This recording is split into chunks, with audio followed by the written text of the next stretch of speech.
द्वापर युग में एक से बढ़कर एक योद्धाओं का वर्णन है, जिनकी संपूर्ण गाथा को इस सूची में सम्मिलित कर पाना संभव नहीं, पर हमने संक्षेप में इनकी उपलब्धियों के आधार पर इनकी श्रेणी को बनाया है। श्री कृष्ण और उनके पुत्रों को, बलराम जी, हनुमान जी, परशुराम जी आदि को हमने इस सूची में नहीं डाला है, क्योंकि हमारे बहुत से व्यूअर्स इस पर आपत्ति करते हैं। तो आइए जानते हैं द्वापर युग के 10 सर्वश्रेष्ठ योद्धाओं के बारे में। अगर आपको ये वीडियो पसंद आए तो कृपया इसे लाइक और हमारे चैनल को सब्सक्राइब अवश्य करें।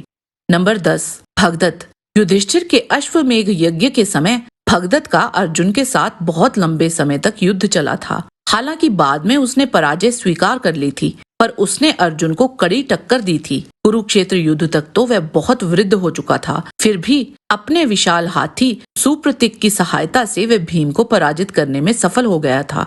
भगदत्त के पास अचूक वैष्णवास्त्र भी था, जिसका उपयोग उसने अर्जुन पर किया था, लेकिन इसको श्री कृष्ण ने अपने ऊपर ले लिया था।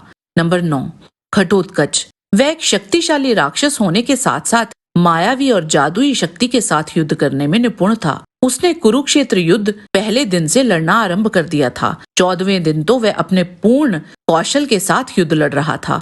उसके पराक्रम से द्रोणाचार्य, दुर्योधन और अन्य समस्त कौरव महारथी इतने विचलित हो गए थे कि उन्होंने कर्ण को मजबूर कर दिया था घटोत्कच पर वासवी शक्ति चलाने पर। यहाँ तक कि कर्ण को भी अंत में उसने असहाय कर दिया था। मरते मरते भी उसने अपने शरीर को विकराल बनाकर एक अक्षौणी सेना नीचे कुचलकर ही मार डाली थी।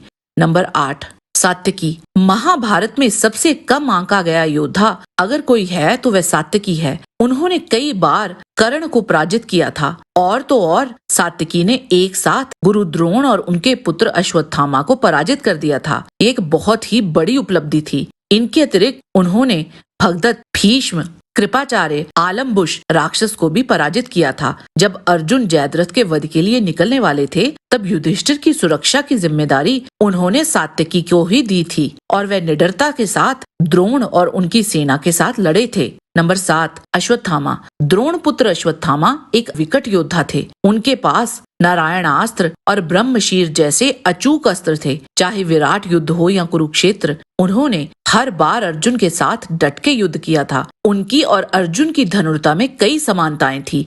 उन्होंने कई बार कर्ण के प्राणों की रक्षा की थी। अश्वत्थामा ने घटोत्कच की कितनी ही सेना अकेले ही नष्ट कर दी थी। उन्होंने आग्नेय अस्त्र और नारायणास्त्र चलाकर पांडवों की सेना का भारी नुकसान किया था। घटोत्कच के अति बलशाली पुत्र अंजन पर्वण का वध भी किया था। अश्वत्थामा ने पांडवों की 2 अक्षौणी सेना नष्ट कर दी थी। दुर्योधन की भीम के हाथों दुर्गति को देखकर उसने क्रोध में भरकर रात में पांडवों के शिविर पे हमला कर दिया था, और वहां उसने धृष्टद्युम्न, युद्धमन्यु, उप पांडवों और शिखंडी आदि जैसे और भी कई योद्धाओं का अकेले ही वध कर डाला था। अगर इन्होंने ये शिविर पर हमला और उत्तरा के गर्भ पर ब्रह्मशीर चलाने वाले घृणित कार्य ना किए होते तो निश्चित ही वह इस श्रेणी में बहुत ऊपर आते। नंबर 6, अभिमन्यु।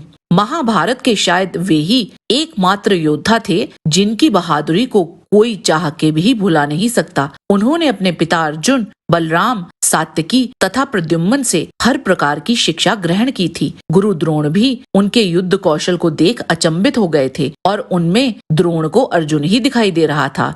अभिमन्यु ने अकेले ही चक्रव्यूह भेद कर गुरु द्रोण के युधिष्ठिर को बंदी बनाने की योजना को बिगाड़ दिया था। चक्रव्यूह के भीतर उन्होंने अकेले ही कौरव पक्ष के सभी बड़े योद्धा जैसे कि स्वयं गुरु द्रोण, अश्वत्थामा, कर्ण, दुर्योधन, दुशासन आदि को एक बार नहीं कई बार पराजित किया था।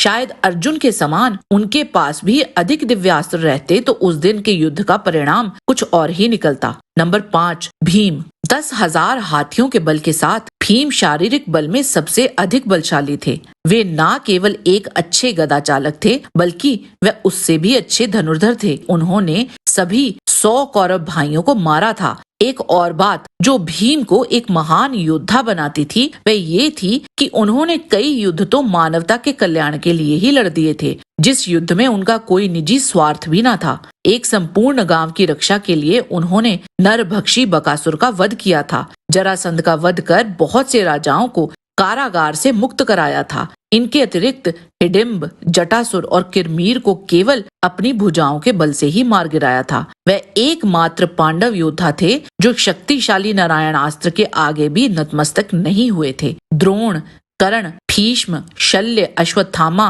कृतवर्मा आदि योद्धाओं को परास्त किया था। युद्ध के 18वें दिन अकेले ही एक अक्षौणी सेना को मार गिराया था और दुर्योधन का वध कर कुरुक्षेत्र युद्ध को समाप्त कर दिया था। संपूर्ण महाभारत काल में उनका पराक्रम अद्वितीय था। अगर उच्च श्रेणी के दिव्यास्त्र इनके पास भी होते तो इनका स्थान निश्चित रूप से शीर्ष के 3 योद्धाओं में आता।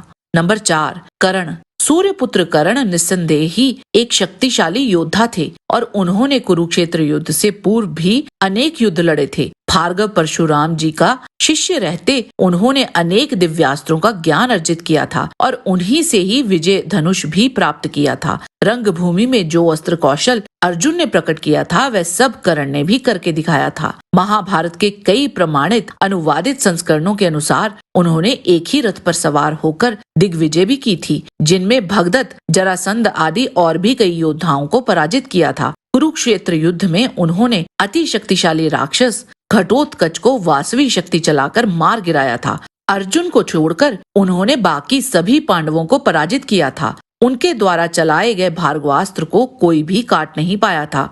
उनका अर्जुन के साथ हुआ अंतिम युद्ध सबसे प्रलयंकारी माना जाता है। 2 बार तो वह अर्जुन पर भारी पड़ गए थे। श्राप मिलने के बावजूद भी वह अर्जुन पर ब्रह्मास्त्र चलाने में सफल हो गए थे और उन्होंने लगभग 2 अक्षौणी सेना नष्ट कर दी थी। नंबर 3, गुरु द्रोणाचार्य। ये अर्जुन के ही बोल थे कि अगर गुरु द्रोण के हाथ में धनुष है तो उन्हें कोई देव भी आकर पराजित नहीं कर सकता। युद्ध के 14वें दिन जब अर्जुन जयद्रथ का पीछा करते हुए अपने प्रचंड रूप में थे, तब एकमात्र गुरु द्रोण को ही अर्जुन पराजित नहीं कर पाए थे। गुरु द्रोण ने कई बार अर्जुन के धनुष की प्रत्यंचा को काटा। एक समय तो वे अर्जुन पर इतने हावी हो गए थे कि वहां श्री कृष्ण अर्जुन से बोले कि हमारा अधिक समय यहाँ ना बीत जाए, इसीलिए द्रोणाचार्य को छोड़कर आगे चलें। युद्ध के 13वें दिन गुरु द्रोण ने अकेले ही पांडव पक्ष के लगभग 20 महारथियों को पराजित कर दिया था, जिनमें भीम, सात्यकी, अभिमन्यु, घटोत्कच, द्रुपद, नकुल, सहदेव, धृष्टद्युम्न आदि शामिल थे। उनके पास ब्रह्मशीर, नारायणास्त्र जैसे शक्तिशाली दिव्यास्त्र भी थे। कई प्रकार के व्यूहों की रचना भी करना जानते थे। ये पांडवों की रणनीति कहिए या छल, जिस कारण उनका वध हो गया, नहीं तो उनको रोक पाना असंभव सा हो गया था। नंबर 2, पितामह भीष्म।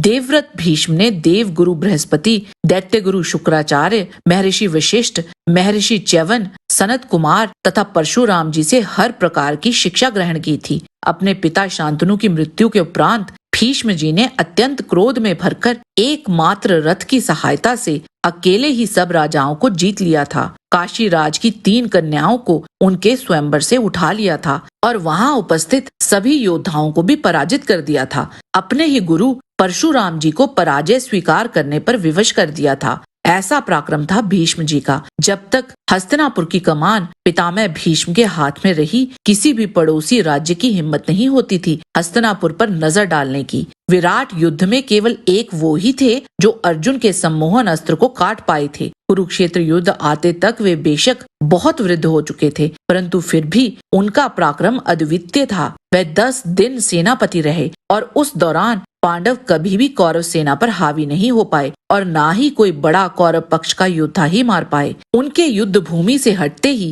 कौरवों का पतन आरंभ हो गया और एक एक करके सब कौरव योद्धा ढहते गए। वह कुरुक्षेत्र युद्ध कभी भी अपनी पूरी क्षमता से लड़े ही नहीं और विवशता में जब युद्ध के 9वें दिन उन्होंने अपना प्रचंड रूप दिखाया था तो प्रभु श्री कृष्ण को भी अपना प्रण तोड़कर शस्त्र उठाना पड़ गया था। इच्छा मृत्यु का वरदान तो उन्हें अजेय ही बना देता था। नंबर 1, अर्जुन। अर्जुन ने कभी अहंकार के कारण युद्ध नहीं किया। वह कभी भी कोई भी युद्ध अपनी संपूर्ण शक्ति से लड़े ही नहीं। उन्होंने अपने प्रतिद्वंदी को वश में करने के लिए सदैव उतनी ही शक्ति का प्रयोग किया जितनी आवश्यक थी। गुरु द्रोण के गुरुकुल में वह अकेले ही ऐसे योद्धा थे जिन्हें अतिरथी की उपाधि मिल गई थी। निवात, कवच और कालकेय दैत्य जिन्हें देवता भी हरा नहीं सकते थे, उन्हें अर्जुन ने अकेले ही पराजित किया था। खांडव वन दहन के समय भगवान श्री कृष्ण के साथ उन्होंने वसु, मरुत और रुद्रों सहित अन्य कई देवों को पराजित किया था। विराट नगर युद्ध में सभी कुरु योद्धाओं को अकेले ही परास्त किया था। घोष यात्रा में चित्रसेन सहित सभी गंधर्वों को पराजित कर दुर्योधन को छुड़वाया था। भगवान शिव के साथ एक असंभव सा युद्ध लड़ा था, जहां उनकी पराजय निश्चित ही थी, परंतु फिर भी वे लड़े। बुरी तरह क्षत विक्षत होने के बाद भी वे पीछे नहीं हटे। उनकी दृढ़ता ने महादेव को इतना प्रसन्न किया था कि भगवान शिव ने न केवल उन्हें ब्रह्मांड का सबसे शक्तिशाली अस्त्र दिया,